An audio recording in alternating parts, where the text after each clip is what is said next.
Hello friends, welcome to learn service. This is Ram Soni. Supreme court का भी हाल ही का एक नया फैसला है इलेक्टोरल बॉन्ड को लेकर, और ये काफ़ी चर्चा में बना हुआ है। सुप्रीम कोर्ट ने बेसिकली इसको रद्द करने की घोषणा की है, और साथ में इस पे एक चर्चा चल रही है कि बीजेपी को क्या इससे भारी नुकसान होने वाला है। इसको डिस्कस करेंगे, इसमें कितनी सच्चाई है। Let's talk about this one.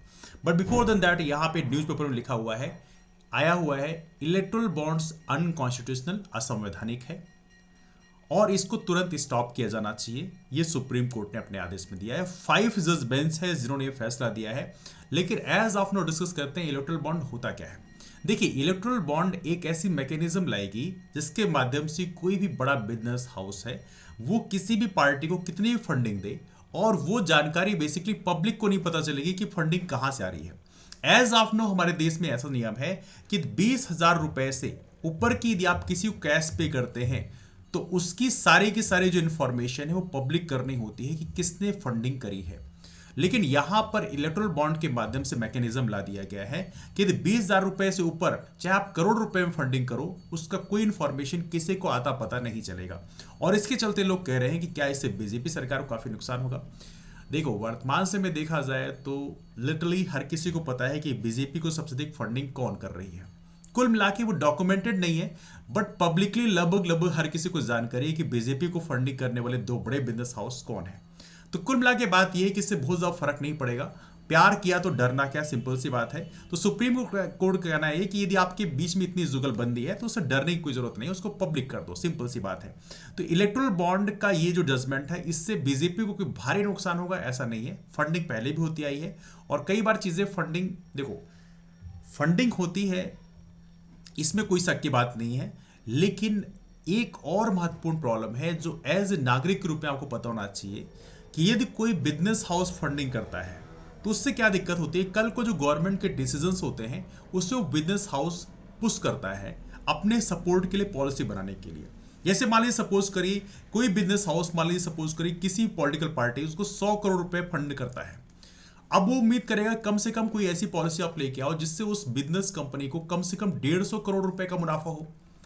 तो इससे क्या होता है, ये बात तो सही सही बात है, बड़े बिजनेस हाउस को काफी मुनाफा हो जाता है। लेकिन जो छोटे छोटे बिजनेसमैन हैं, छोटे छोटे बिजनेसमैन जो लाखों रुपए में खेल रहे होते हैं, 10 15 20 लाख रुपए में खेल रहे होते हैं, उनको काफी नुकसान हो जाता है।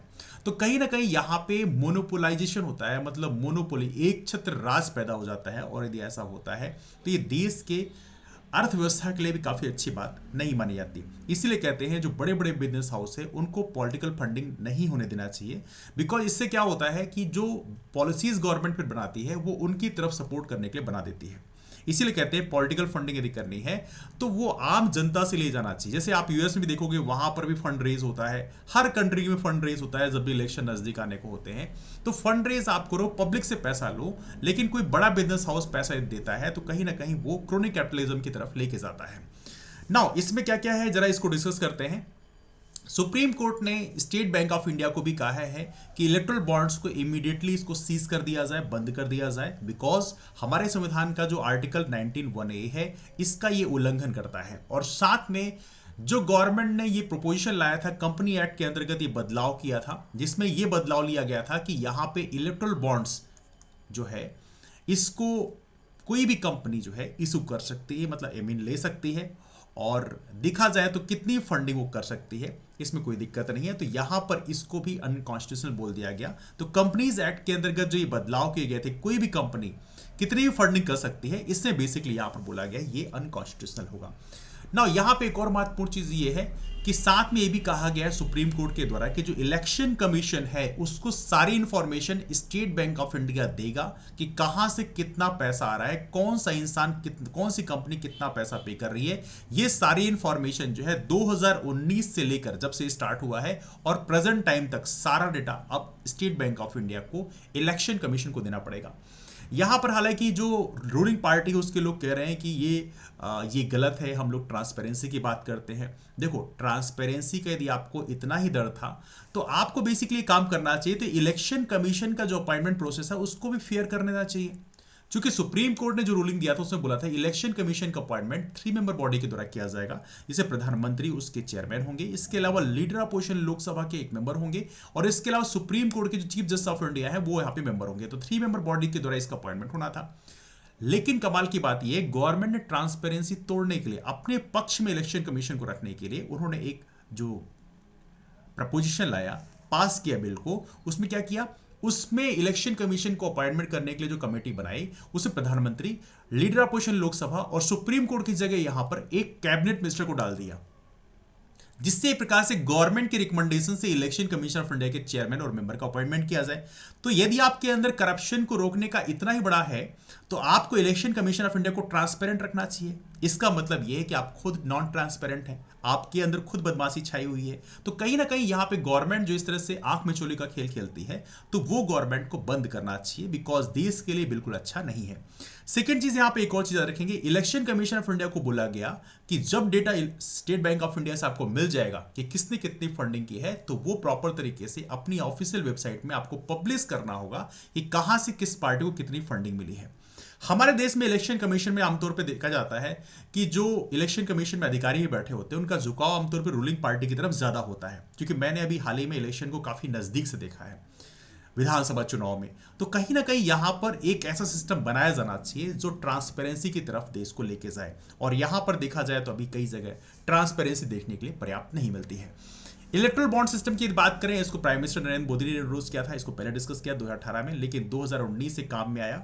और यहां पे देखा है तो इसके पहले लोगों ने क्रिटिसाइज भी किया, जैसे रिजर्व बैंक ऑफ इंडिया ने 2017 में इसको क्रिटिसाइज किया, उन्होंने कहा कि ये नहीं करना चाहिए आपको। 2019 में इलेक्शन कमीशन ऑफ इंडिया ने बोला कि यहां पे कहीं ना कहीं दिक्कत होगी आने वाले कल में। सन 2018 से बात करें तो जो सीक्रेट डोनर्स हैं, इन्होंने अब तक 16,000 करोड़ रुपए डोनेट किए हैं। और कमाल की बात है, इसका सबसे बड़ा बेनिफिशियरी जो रहा है 2018 से लेकर 2022 तक, इसमें बीजेपी को सबसे अधिक बेनिफिट मिला है। 57% अकेले जो है डोनेशन अकेले भारतीय जनता पार्टी को गया है। मतलब आप कह सकते हैं that is a huge amount, एक बड़ा अमाउंट बीजेपी को मिला है। अब इलेक्ट्रल बॉन्ड की बात करें, कैसे आप लेते हो, तो ये सिंपल सा सिस्टम है। इसमें 1,000 रुपए का 1,000 रुपए एक सबसे छोटा अमाउंट होता है, और इसी के प्रपोर्शन में आप कितना तक ले सकते हो, 10 मिलियन रुपए, मतलब 1 करोड़ रुपए तक का बॉन्ड ले सकते हो। आपने इस बॉन्ड को खरीद लिया, और खरीदने के बाद में जिस पॉलिटिकल पार्टी को आप सपोर्ट करना चाहते हैं, ये बॉन्ड कहां से खरीदोगे आप, स्टेट बैंक ऑफ इंडिया से खरीदोगे, और जिस भी पॉलिटिकल पार्टी को सपोर्ट करना चाहते हो उसको आप दे दो। तो वो जो पॉलिटिकल पार्टी है 15 दिन के अंदर उसको प्रॉपर तरीके से इनकैश कर लेगी। तो यहां पे इस तरह से हम लोग इलेक्ट्रल बॉन्ड जो है वो खरीदते हैं और इस तरह से पॉलिटिकल पार्टी को सपोर्ट करते हैं। कमाल की बात यह कि इसमें जो डोनर है उसकी कोई भी इंफॉर्मेशन जो है वो पब्लिक नहीं होती है, किसने फंडिंग किया है इसकी कोई भी इंफॉर्मेशन पब्लिक तक नहीं जाती है। यहां पर एक और महत्वपूर्ण चीज है, वैसे तो रूल ये है कि 20,000 रुपए से कोई भी एक्स्ट्रा ज्यादा फंडिंग कर रहा है, जैसे मान लीजिए सपोज करिए मैं किसी पार्टी को 20,000 रुपए से अधिक देता हूं, तो उस कंडीशन में प्रॉपर तरीके से मेरा नाम जो है पब्लिक किया जाएगा कि हाँ इसने इतने रुपए पे किए हैं। लेकिन कमाल की बात यह है कि जो इलेक्ट्रल बॉन्ड है इसमें एक मैकेनिज्म ला दी गई कि जो फंडिंग करेगा उसकी कोई भी आइडेंटिटी पब्लिक नहीं की जाएगी। तो चाहे आप करोड़ रुपए का डोनेशन दो, लेकिन वो पब्लिक नहीं होगा। सोचो कितनी बड़ी धांधली है।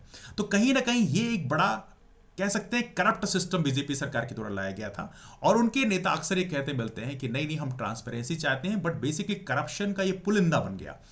अब देखिए यहां पे एक और महत्वपूर्ण चीज है जो आपको समझने की बात यह है, एज ऑफ नो बीजेपी की बात करें सबसे बड़ी लार्जेस्ट पार्टी बन के उभरी है, जिसने 57% डोनेशन अकेले पाया है 2018 से लेकर 2022 तक। लेकिन सेकंड जो लार्जेस्ट पार्टी बनी है वो कौन सी है, 9.52 बिलियन रुपए मिले किसको, कांग्रेस को। तो कांग्रेस को भी एक बड़ा चंक बेसिकली मिला है, लेकिन सबसे ज्यादा शेयर जो है वो है बीजेपी का। बाकी जो रीजनल पार्टी छोटी छोटी पार्टी है उनका तो कोई अस्तित्व ही यहाँ पे नहीं है। तो कहीं ना कहीं यहाँ पे जो मेन डिस्कशन चल रहा है, उस डिस्कशन का जो मेन मुद्दा वो ये है कि जो इलेक्ट्रल बॉन्ड है इससे बीजेपी को कोई बहुत ज्यादा नुकसान होगा ऐसे दिखने में कम ही लग रहा है, बिकॉज उनके पास बहुत सारी मैकेनिज्म होती है फंड लेने के लिए।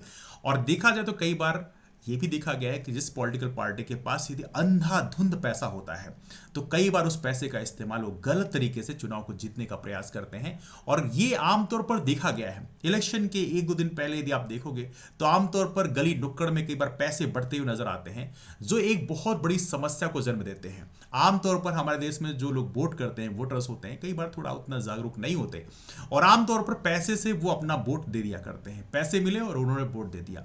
कल को जब वो गवर्नमेंट के पास जाते हैं भैया अपना काम कराने के लिए, तो उसके लिए फिर उन्हें बहुत सारा पैसा फिर रिटर्न देना पड़ता है। जैसे मान लीजिए सपोज करिए आप किसी भी ऑफिस में जाते हो, हमारे देश में लगभग लगभग सभी ऑफिसों की हालत यह है कि बिना पैसे के किसी ऑफिस में काम नहीं होता। किसी भी ऑफिस XYZ में आप चले जाओ, जहां पर मोस्टली ऑफिस में जो है आमतौर पर पैसे से ही काम चलता है और ये लगभग सभी को पता है। लेकिन कमाल की बात है, इसे बोलने के लिए हर कोई बचता है, लेकिन लिटरली यदि आप बदलाव चाहते हो तो यहां पे जरूरी है कि पैसे लेकर वोट देने की आदत आपको बंद करनी पड़ेगी। एंड सेकेंड चीज आपको यह है, तभी जाकर वो जो पॉलिटिशियन है वो बिना पैसे के आपका काम करेगा। This is simple, very simple definition. तो यदि आप करप्शन को रोकना चाहते हैं तो ग्राउंड लेवल पे एज ए सिटीजन के रूप में भी आपको जागरूक बनना पड़ेगा, तभी जाकर हमारा देश स्वस्थ और जागरूक हो पाएगा। आपके ओपिनियन क्या, आप नीचे कमेंट करके जरूर बताएं। मुलाकात करते हैं फिर, तब तक के लिए bye, take care, have a wonderful day, keep moving forward and take care, that's all, thanks so much.